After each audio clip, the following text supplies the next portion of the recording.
Noah. I wanted to come here to do a different kind of video. So I'm just gonna put a content warning because it's triggering. So I'm gonna be talking about eating disorders and mental health and how it affects trans people, basically. So if I start when I figured out something was wrong. So when I was about 8, I started feeling very not okay in my body. Before then it was like, it's quite a blur really, but I remember significantly when I was 8, I wanted to change all my clothes, I wanted to change everything. And I recall talking to old childhood friends just about the fact that I wish I could have been born a boy, or I could have been born differently, and saying that I wished I was a boy. And that kind of went on for a couple of years because I started puberty around that age, and then I got my period when I was 11, and I recall being very upset about that. It was a really hard time, and I tried to fit in really well. I was trying really, really hard to just push down all these feelings about how I really am, who I am, and what I want to be. So when I realized, well, when my period started, I got very insecure. I got very dysphoric over everything. Like, periods are really hard, but it was such a mismatch between my brain and my body, and it led me to feelings and doing some really awful things. So when I was 11, I started self-harming. I hated myself, and I still hate myself, but that's the age that started, and it started in a way where it's like I felt like I deserved to be in pain because of my appearance. And I know that doesn't sound like it makes sense, but that's how it felt. And it was kind of just transferring the emotional pain I was going through to physical. And then just a couple months later, I developed an eating disorder. I start dieting, and it wasn't an easy at first.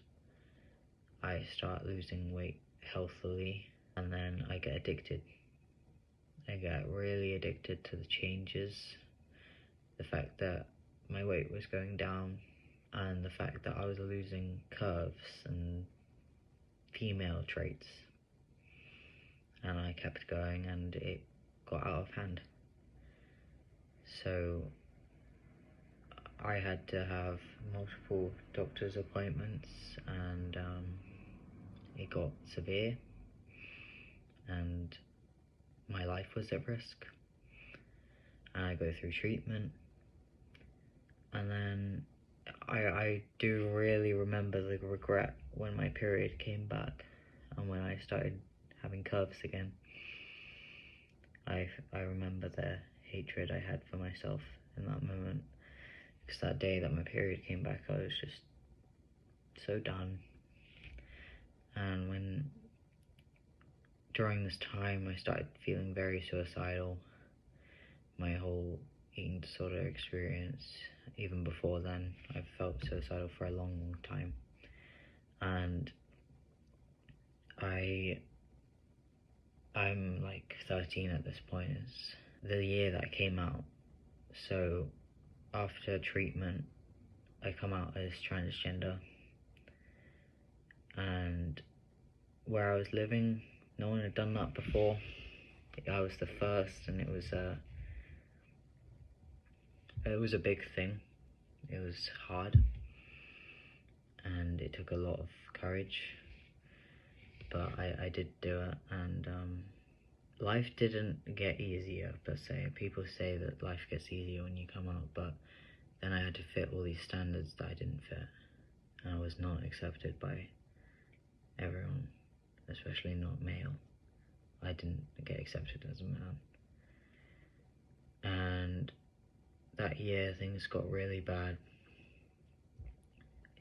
I got extremely suicidal, I got extremely depressed, I got a lot of problems going on and traumas to counteract. And that year I attempted to take my life on multiple occasions, and no, none of them worked, but there were a few bad ones that I still have to deal with, that I got flashbacks on, that messed me up. And then a few months pass, I'm still out as trans, we have another lockdown, COVID and everything, and then I attempt a few more times, because I am in a really bad state of depression. And then the last attempt I did was June 2021, and then I'm really trying for a few months, and then I relapsed in September with my eating disorder, and this relapse became something much more than people thought it would. So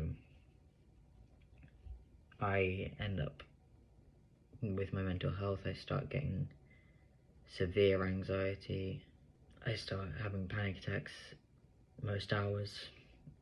Leaving the house, I'd be curled up in a ball on the side of the road, just having panic attacks.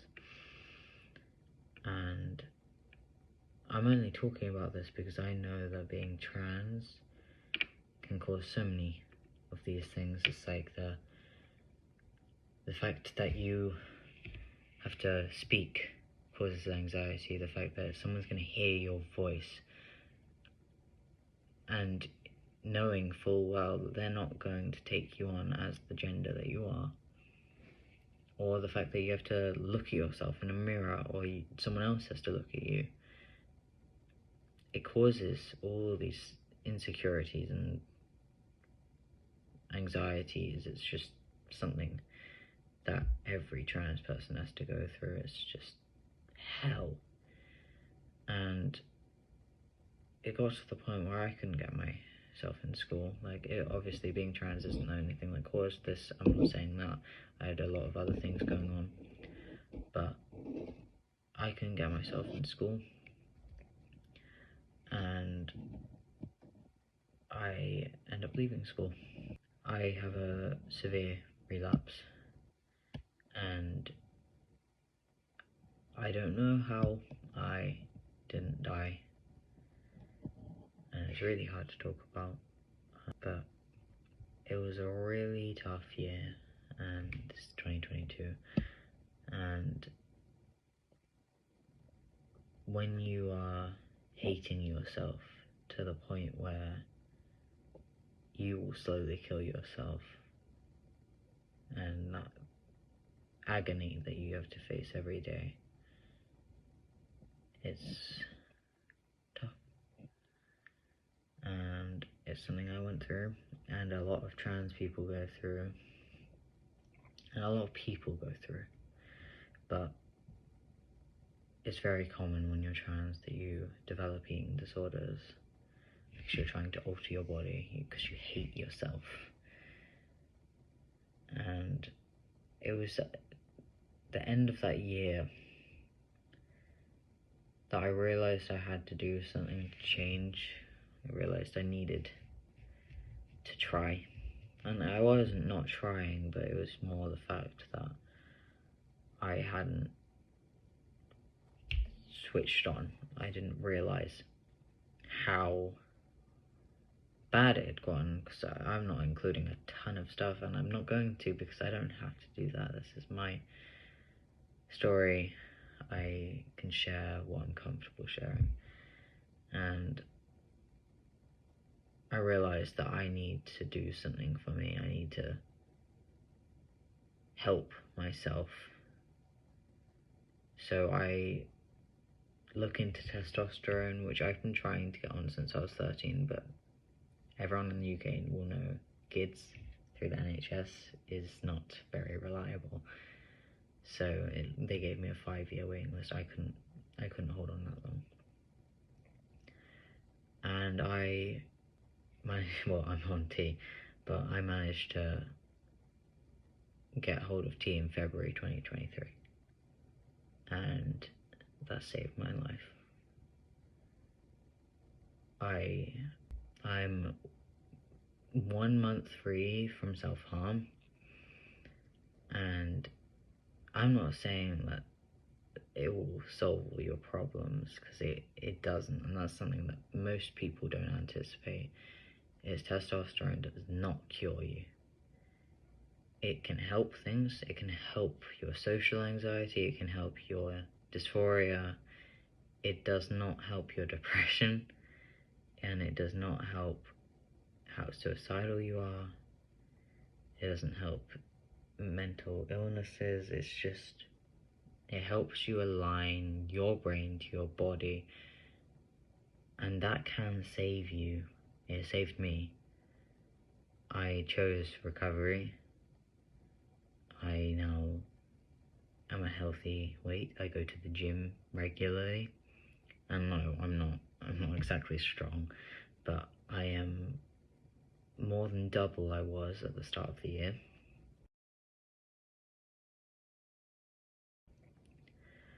And that's a big deal. And I know so many trans people who have gone through the same thing. And I just wanted to say that everyone has a story, and everyone goes through something slightly differently to anyone else, and most people will just blame everything on being trans. The amount of times I've heard just, you're only this way because you're trans, or you're gonna get better if you start T, or you get surgery. And yes, these things are going to help. That doesn't mean you're gonna be better, and it doesn't mean that you're automatically okay. You may mask a lot, or you may seem better.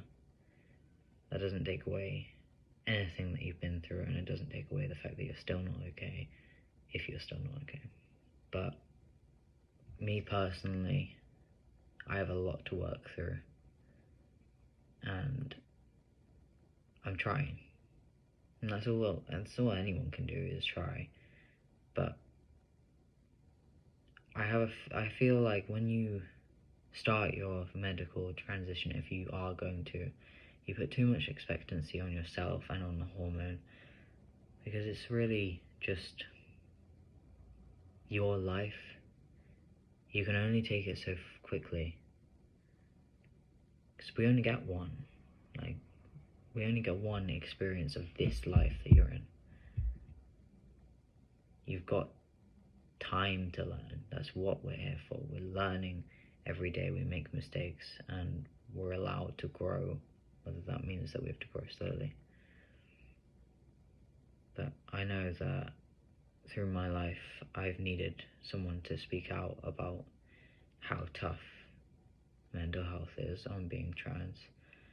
And honestly, when I was terrified of starting testosterone because of my eating disorder, because it does make you gain weight 9 times out of 10, and that was really scary. I know I needed to, but that doesn't take away the fear of it. When you have that illness in your mind, weight gain is kind of, it depends what eating disorder you have, but I have anorexia. When you have that illness in your mind, weight gain is literal horror. And I found that really hard. It took me a long time to accept that. And I'm still in a place where it's like, I hate myself. I hate my body. I hate everything about myself. And the weight gain's not helping. It's helping in some areas, but when you have that type of illness, it's really hard. And I know I needed this type of video where someone would just sit looking at their camera and just ranting about how tough it can be, because it's just knowing you're not alone in it. Because there are hundreds of thousands of people just like me, and I just hope this is some use to somebody out there, because it's really tough, you know. It's not easy, and I'm only 7 months on testosterone. I don't know what's going to come, but if this can help one person, I've done enough. Like, that's all I want. But yeah.